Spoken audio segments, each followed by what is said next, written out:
The rain had softened into a misty drizzle as Amara led Ethan through the dimly lit streets. Her tiny figure walked ahead confidently, the basket now light in her arms. Ethan followed closely, careful not to step into puddles, though the muddy water still splashed against his polished shoes.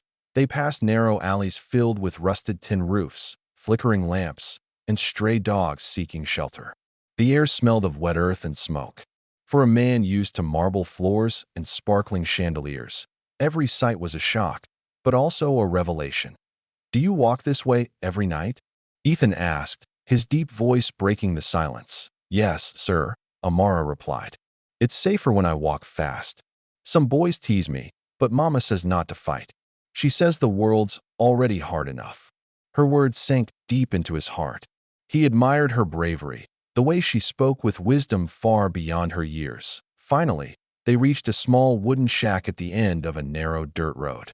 It leaned slightly to one side, its roof patched with old metal sheets and plastic. Through a cracked window, a dim candle flickered weakly. "This is where you live?" Ethan asked softly. Amara nodded with a small smile. "Yes, sir. It's not big, but it's home." She pushed the door open gently and called out, "Mama, I'm back." A faint voice answered from inside. "Amara, is that you?" Ethan stepped in behind her and froze. The inside of the shack was smaller than his office restroom, yet it held a warmth that none of his mansions could match.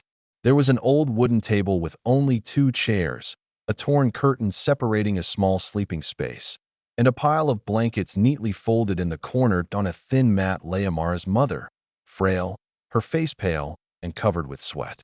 She tried to sit up, but coughed weakly instead. "Mama," Amara said, kneeling beside her. "Look, I sold some bread, and this nice man helped me." The woman looked up slowly, her tired eyes meeting Ethan's. Even in her weakness, there was dignity in her gaze. "Good evening, sir," she whispered. "Forgive the mess, we don't get many visitors." Ethan immediately shook his head. "Please, don't apologize. I should be the one asking forgiveness for not realizing people still live like this."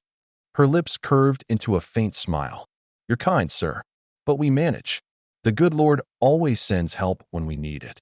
Amara handed her mother the dollar Ethan had paid. "See, Mama, we can buy your medicine tomorrow." Ethan's heart twisted. That $1, something he could drop on the floor and never notice, meant survival to them. He glanced around again. The roof leaked in two places. The candle was about to burn out. There was barely any food left on the small shelf by the wall. Yet the way Amara smiled, humming softly as she arranged her wet loaves on the table, made the room glow with love. Ethan knelt beside the mother. "May I ask, what happened to your husband?" She looked away for a moment, her eyes glistening. "He passed 2 years ago. He was a baker too. After he died, I tried to keep baking to feed the children, but the illness took away my strength." She coughed again, and Amara quickly handed her a cup of water. Ethan's eyes softened. He could see how much the child had become the caretaker, the strength of the family. "You have a brave daughter," he said gently. The woman smiled weakly. "Yes, sir. She's our little miracle. Every day, she tells me not to give up. I think she's the reason I'm still here." Ethan felt a lump rise in his throat. He looked at Amara, now folding the wet bread wrappers carefully to reuse them, and felt something inside him shift. In that moment, the billionaire realized that true poverty wasn't about lacking money. It was about lacking hope. And this family, poor as they were, had more hope than most people he knew. Before leaving, he reached into his pocket and quietly placed a small envelope beside the candle. Amara noticed it and frowned. "Sir, what's that?" "Just something to help with your mother's medicine," he said with a gentle smile. Amara tried to refuse, shaking her head. "Sir, Mama says," he interrupted softly.